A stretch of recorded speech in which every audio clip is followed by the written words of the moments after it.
Hey guys, and welcome to another episode of UA Eats. I'm UA, and today I'm going to review a restaurant that is like taking over the whole country right now. I mean, at least on the East Coast, they're like opening these all over, like it's blowing up and it's crazy popular. Well, I said restaurant singular, but really I should say plural, more like restaurants, I guess. Let me sort of show you. Now I'm talking about Wonder, and this place, you know, maybe you've seen those ads everywhere. Like I've seen ads for this place Wonder everywhere, and this is an interesting place where it's kind of like a food hall, but it's like not really. It's like a ghost kitchen restaurant. Like it's like as you can see, a new kind of food hall where like everything is prepared. I think everything is prepped like at an off-site place and then brought here, and then you know, just kind of like, you know, finished here, I believe, using like new tech, new like efficient tech and stuff. But what's kind of cool about Wonder is that, you know, it's not just a normal food hall. Like they have like a lot of like celebrity chef restaurants and like brands and things like that. Like look at this, they got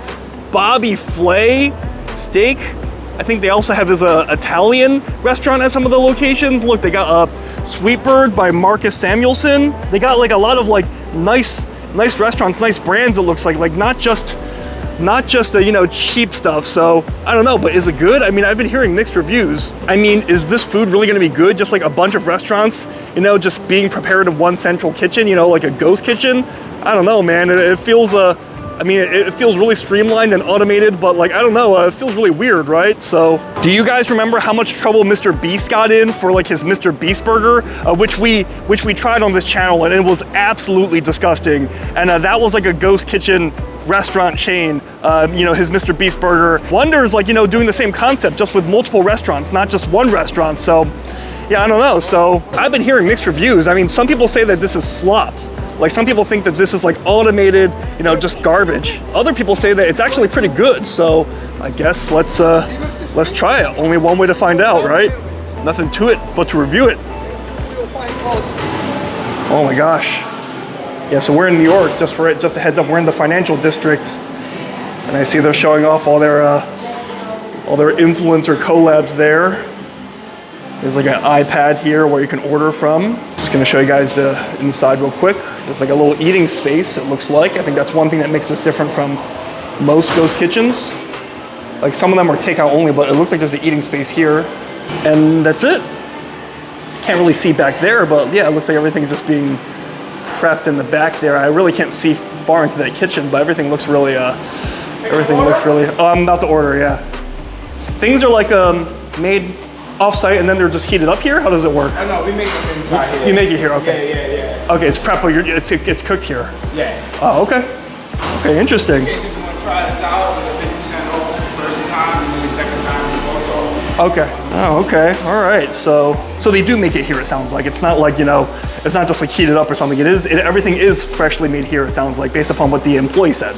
So let's take a look then, I guess. Order now. Yeah, I don't know. Is this the future of restaurants? Okay, let's try a few things. Let's give it a try. So let's try this Marcus Samuelsson place, Streetbird. I think this is his fried chicken place in Harlem. So let's give this a try, I guess. So let's see, chicken tendies, chicken wings. I guess let's do the fried chicken sandwich. Let's do something that, like, you know, not just tendies, not just you deep fry it. Let's do something that requires a little bit of assembly. See how this is. So lettuce, no tomato. I don't need that tomato. M's hot maple chili sauce. I wonder if it's very spicy. Okay, all right, well, let's try it. $7.45, not too expensive. I guess, especially in New York, I guess they save money on, staff, you know. Bobby Flay steak. Now, I've only eaten one Bobby Flay restaurant ever before, and that was Bobby Flay burger. So this is Bobby Flay steak. So they got branzino, they got chicken. Okay, do they have steak though? They don't have steak at Bobby. Oh, these are popular items. Let's see, do they have steak here? I would hope they have steak at, oh, here you go, okay, here you go. Steak and a side. 40 bucks, not cheap, but it is steak, I guess, even if you're eating it like sort of to go. So, all right, so let's do steak and a side. Filet mignon or ribeye or New York strip. Is it the same price no matter what? Then let's do ribeye then, if it's the same price no matter what, right? It doesn't appear to be a markup. Medium rare, okay. Guess we'll try the steak sauce. And it comes with a truffle mash, Parmesan fries. Let's do the mashed potatoes. Okay, yeah, there's no upgrade for ribeye, look at that. Oh, and they got the Fara pizza, oh my gosh. The Fara pizza is one of my favorite pizza places ever. At least their cheese slice, so let's do the Fara pizza. I no longer have to go the far away, and I ran the far away, and couldn't get away. Boom, boom, boom, boom, boom. Okay, square pizzas, round pizzas. Do they sell it by the slice here? They don't sell it by the slice? Okay, that's lame. I mean, a pizza place should sell it by the slice, right? All right, you know what? I just really want to try it. So for you guys, we're gonna get like a, for you guys, we're gonna get a whole pizza and a drink, I guess, Coca-Cola. So we got, let's see, fried chicken from Marcus Samuelsson, steak on the side, and regular pizza, all right? Let's do it. Wonder. Okay, it's gonna be a while, so. Okay. Wow, that's crazy that they have the Fara pizza here. Too bad we have to eat the whole one. You know, we won't eat the whole thing by ourselves. We'll take most of it home, I guess.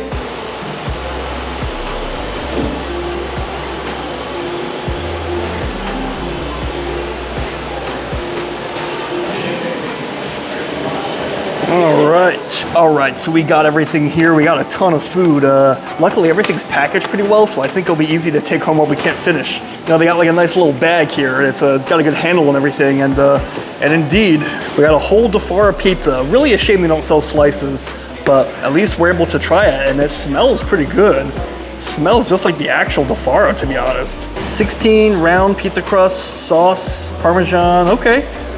I think this also had like I think this also had fresh basil on it, if I remember correctly. The original cheese slice, so I can't wait because this just smells so good. So let's just try a slice of this while it's piping fresh, why don't we? So, and all right, it doesn't look bad, but it doesn't really look like the Fara, to be honest. I mean, it does not look like the Fara pizza that I know and love, not the established 1965 one. I mean, we went all the way to the Fara pizza in Brooklyn, and their pizza, I mean, this is looking pretty thick. I mean, just for New York pizza in general, it's looking a little bit thick, a little bit doughy, but the Fara pizza is much thinner. It's much more of a thin crust. So this is not really looking like the Fara pizza that I know and love. And I don't know why all the basil leaves are all here. Why are they all clumped in this one spot? Why are they not evenly sprinkled around? So, all right, I guess let's just try one bite of this and see how this is. Yeah, I mean, it's just feeling, the dough of it is just feeling doughy, to be honest. Yeah, it doesn't look bad, but I don't know. This kind of reminds me almost more like a fast food pizza chain than like the Fara, than like a New York icon. So, all right, droopy too. At least they got like a nice, at least there's some leopard spotting on the bottom though. Although it's a little droopy, a little too much cheese almost.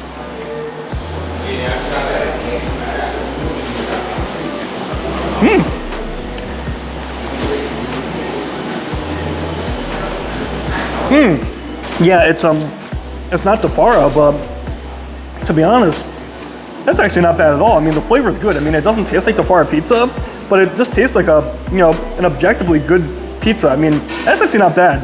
I would eat it again. So it is indeed a little bit less thin crust, a little bit doughier than like a good Brooklyn slice. So as you can see, it is a little bit on the thicker end, a little bit on the doughier end. So the Fara pizza really is more of like a thin crust. Like take this thinness and like divide by 2, divide by 3 even, maybe even 4, I don't know. So it is a little bit, the dough is a little bit too thick, I think, but it's good. I mean, it's nice airy, it's a nice chewy dough.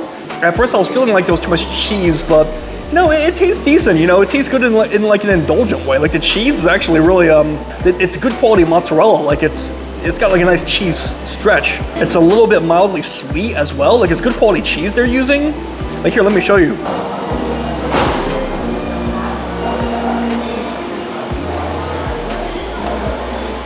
Look at that cheese stretch.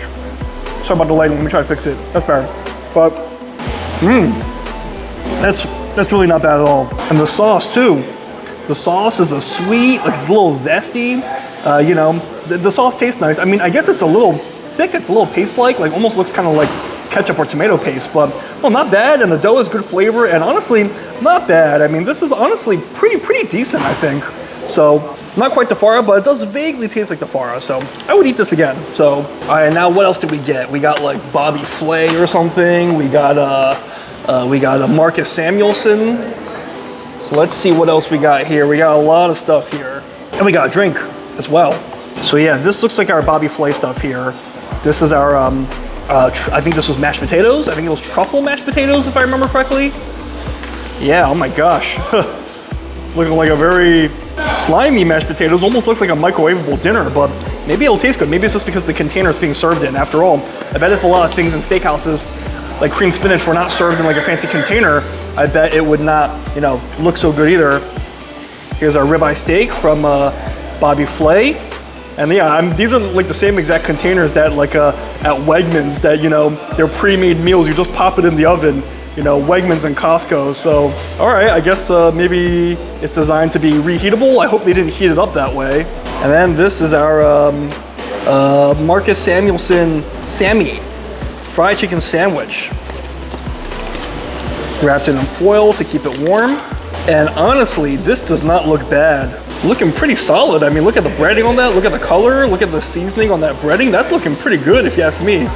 And the bun is also nice, and this potato bun, I think its potato bun is nice and fluffy and dense as well. No, I gotta be honest, this actually looks pretty good. All right, so let's cover these back up real quick so that they stay as warm as they can. And take a bite of our Marcus Samuelsson fried chicken. Order for tomorrow. You all set? Thank you. It didn't work. I gave up. I tried like 3 times. It's not bad. It's a little dry. I wonder if I'm supposed to eat this with the sauce, but I'll just say that the flavoring of the breading is actually kind of nice. Like it's like a spicy breading. It almost kind of reminds me a little bit, almost like a mix between like, you know, like Harlem fried chicken and like almost like a Korean fried chicken flavor, almost like a mix of that. I wonder if this is like very fusion-y, what he's playing with Marcus Samuelsson. So the flavor is good of the breading. I do think that the chicken breast, like the chicken on the inside is a little bit on the dry end. Like it's not dry, but it could be more moist, I feel like. So yeah, so the chicken on the inside tastes a little bit bland, like it could use some more brining or something. So I think one of these sauces was supposed to go with it. I forget which. Maybe the spicy one? I think I got like a spicy sauce, right? If I remember correctly. So just dip this in, like so, I guess. See if this makes a big difference. Ooh.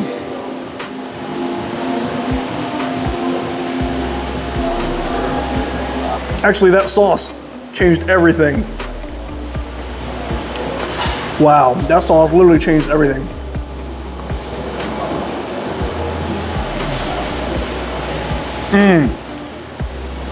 That was perfect. No, the chicken is perfect. Once the chicken is combined with that chili sauce, that spicy sauce, it makes a world of difference. Like I know that's filled with like chilies, but it's actually not too bad. Like the crushed red hot peppers, it's actually not as spicy as it looks. Depending on how high your spice tolerance is. So, you know, it's hot, but like not unbearable in my opinion. Like this hot sauce, I don't know how to explain it. Like it almost has like a kind of like almost like a sweet and hot, and like almost a little sweet and hot, and almost like a little vinegary. But even though it looks really watery, it really sticks to the chicken well. Like it really moistens the chicken. The chicken on the inside doesn't need any brining, doesn't need to be less dry. Like the sauce coats it and just makes it good. So I'm just trying to figure out this lighting situation. I guess I can just move over there. Maybe this works. Yeah, there you go. Yeah, so. Yeah, look, I mean, look, it looks like a watery sauce, but it's almost like jam-like. Like it like sticks. It sticks to the chicken, so.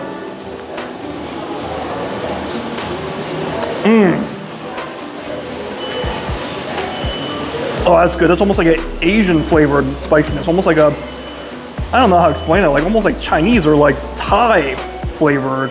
Oh, that's really good. I'm gonna finish this sandwich. You know, I don't think I've been to Streetbird before. I'm down to go again. I'm down to go sometime for the channel because that was fantastic. And now, Bobby Flay. Let's do it. Beat Bobby Flay, Fara Pizza, and Streetbird Marcus Samuelsson. Can you beat Bobby Flay? Let's see, will you beat his truffle mash? Let's try it. Yeah, I'm gonna say it doesn't look very appetizing. Maybe better lighting would help? A little bit. So let's just try a bite of this. All right. Oh.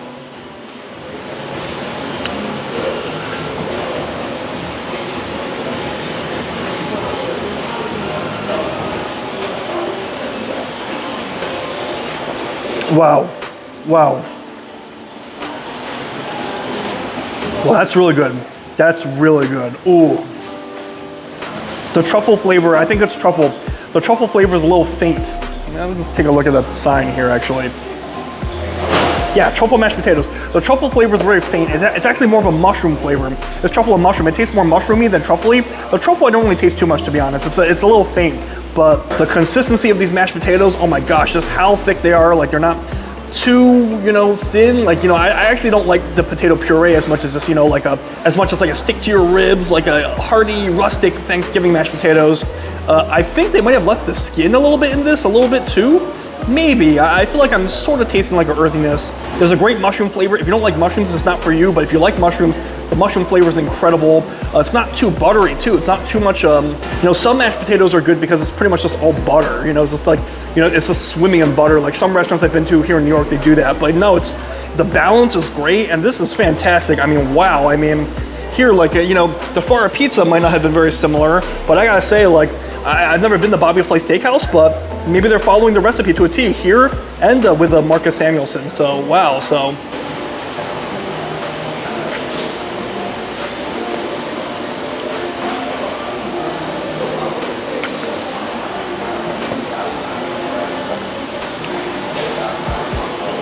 that's really good. That's really good. That's really good. Oh man. Beat Bobby Flay. Who's beaten Bobby Flay? Morimoto has, right? The Fara pizza, you did not beat Bobby Flay. Marcus Samuelsson, it's pretty close. Pretty close. Both of those were good, especially when you add the sauce. So, anyways, last thing, the Bobby Flay steak, medium rare with steak sauce as well. All right, let's give this a try. Why don't we? Look at this. They got like a sear on the top, missing a little bit of crust in the middle, but they got sear on the rib cap, you know, and on the side of the steak as well. So, and what are those, shallots, I guess? So, it's just a shame, you know, like the takeout nature of this restaurant. So like, you know, I gotta eat my steak lunch / dinner with plastic silverware. But let's cut into this guy first and see if it's, see how the cook is. Oh my gosh, cutting this with a butter knife, it's like, oh my gosh, this is really, really awkward. What did I do to deserve this? Oh Lord. I feel like either the knife or the fork is gonna snap. Okay, let's check the doneness of this guy. Yeah, that's not quite a medium rare. That's medium well, I would say even. Yeah, that's looking like a medium well, maybe almost like well done. So yeah, they did not quite nail the cook on this, unfortunately. Sorry, Bobby, I know you're not the one cooking this, but I can just tell by looking that this steak is, you know, someone's gonna beat Bobby Flay today with this steak. I can just tell by looking at it, so sorry, Bobby. It's got your name on the restaurant. You gotta take responsibility. So, anyways, I'm just gonna, you know, just gingerly slice off a piece with my butter knife. Oh my gosh, this is like my worst nightmare. What did I do to deserve this? Oh Lord, why have you forsaken me? Oh my gosh. All right, well, let's just try it, I guess.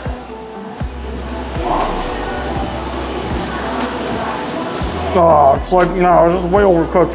Oh, it's like chalk, way overcooked. Oh, I'm even having trouble swallowing that. That is nasty. Oh. Guess let's try one more bite with the steak sauce. The steak sauce is actually essential here when you got like a steak that's like cooked to death like that.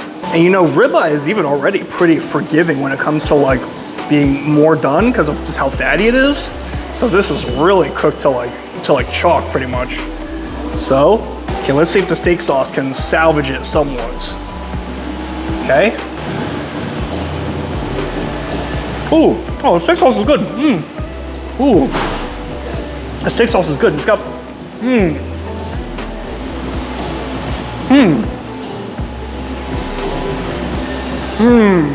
This is a really mustardy steak sauce, and man, if you like mustard, like horseradishy flavor, you're gonna love this. Like, it's a really mustardy taste.